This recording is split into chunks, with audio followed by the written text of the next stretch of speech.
సిద్ధమవుతుంది. దానిలో భాగంగా మహబూబ్ నగర్ కార్పొరేషన్కు రిజర్వేషన్స్ ఖరారు చేయడం జరిగింది.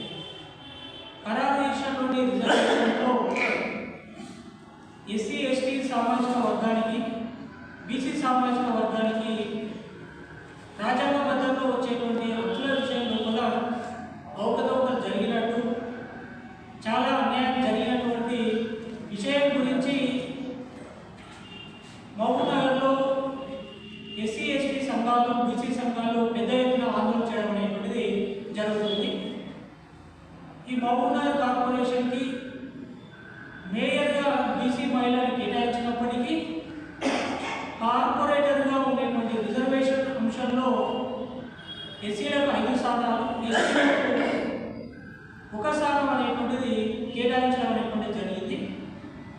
ఆ స్థానాలను రాజ్యాంగబద్ధంగా ఉండేటువంటి రిజర్వేషన్ 15%, 25% పరంగా వాళ్ళకు వచ్చేటువంటి సీట్లు 15 సీట్లు కాబట్టి 15 సీట్లలో ఎస్సీలకు ఎస్టీలకు ఖచ్చితంగా రిజర్వేషన్ చేసిన తర్వాతనే బీసీలకు రిజర్వేషన్ ఖరారు చేయాలని చెప్పేసి ఇక్కడ భారత రాజ్యాంగం ప్రకారం ఎస్సీ ఎస్టీలకు రిజర్వేషన్ ఇవ్వడం అనేటువంటి జరిగింది.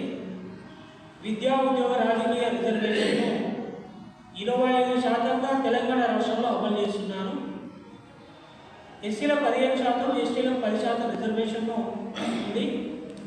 ఇప్పుడు జరగబోయేటువంటి మున్సిపల్ కార్పొరేషన్ ఎన్నికల్లో వారి జనాభా ప్రాతిపదికగా, జనాభా దమాష ప్రకారం ఉండేటువంటి రిజర్వేషన్ ఏదైతే ఉంటుందో దాన్ని అమలు చేయాలి. దాని ప్రకారమే మహబూబ్ నగర్ కార్పొరేషన్ మొదటిసారి జరిగేటువంటి మహబూబ్ నగర్ కార్పొరేషన్ ఎన్నికల్లో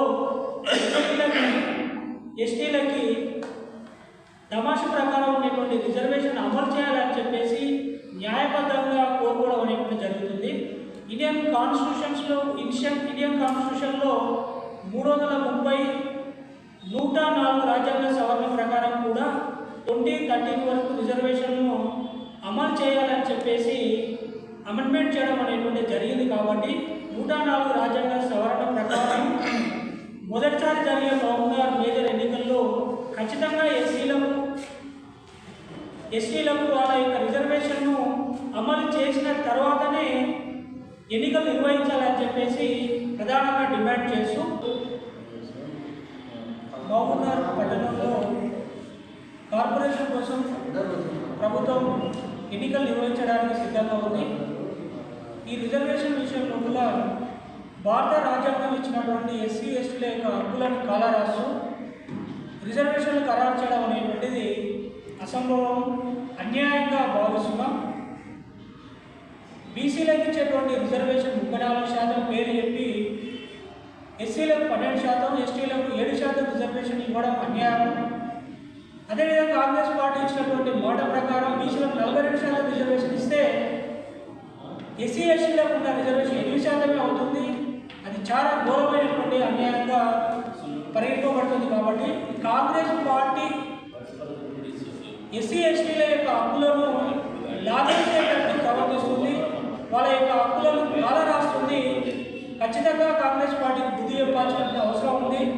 ఎస్సీ ఎస్టీ యొక్క రిజర్వేషన్ వాళ్ళకి ఇచ్చిన తర్వాత బీసీల యొక్క రిజర్వేషన్ కానీ జనరల్ కేటగిరీని నిర్ణయిస్తే సమంజసంగా ఉంటుంది. బీసీలకు రాజ్యాంగబద్ధంగా 34%, ఎస్సీలకు 15%, ఎస్టీలకు 10% రిజర్వేషన్ ఇచ్చిన తర్వాత మిగతాది జనరల్ కేటగిరీలో చేస్తే సమంజసంగా ఉంటుంది. దానికి రాజ్యాంగాన్ని సవరించాల్సిన అవసరం ఉంది.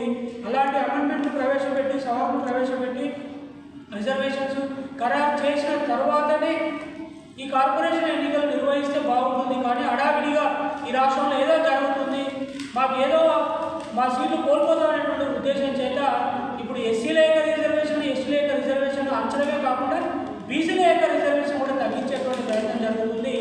చాలా బడుగు బలహీన వర్గాల యొక్క రిజర్వేషన్ను ఒక మోసపూరితంగా, కుట్రపూరితంగా అణిచేటువంటి ప్రయత్నంలో భాగంగానే ఈరోజు కాంగ్రెస్ పార్టీ మరి ప్రయత్నిస్తుంది, అడుగులేస్తుంది. కాబట్టి దానికి పూర్తిగా సోషలిస్ట్ అయినటువంటి నేను నా పేరు ఎం నరసింహన్ రాయ్ ఒక సోషలిస్ట్గా వారి యొక్క పాలసీలను వ్యతిరేకిస్తూ ఇప్పుడు జరగబోయేటువంటి కార్పొరేషన్ ఎన్నికలను రిజర్వేషన్లు సమంజసంగా చేసిన తర్వాతనే ఎన్నికలు నిర్వహించాలని చెప్పేసి ప్రభుత్వాన్ని ప్రధానంగా డిమాండ్ చేస్తుంది.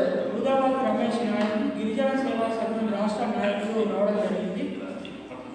మరి రాజ్యాంగబద్ధంగా మున్సిపల్ ఎన్నికల్లో బీసీలకు 34% రిజర్వేషన్ అని చట్టం చేసి, ఎస్సీలకు 10% అని చట్టం చేసి, ఎస్టీలకు 10% అని చట్టం చేయడం అనేది జరిగింది. అంటే రాజ్యాంగబద్ధంగా బీసీ, ఎస్సీ, ఎస్టీ సామాజిక వర్గానికి 59% రిజర్వేషన్ ఇవ్వడం జరిగింది.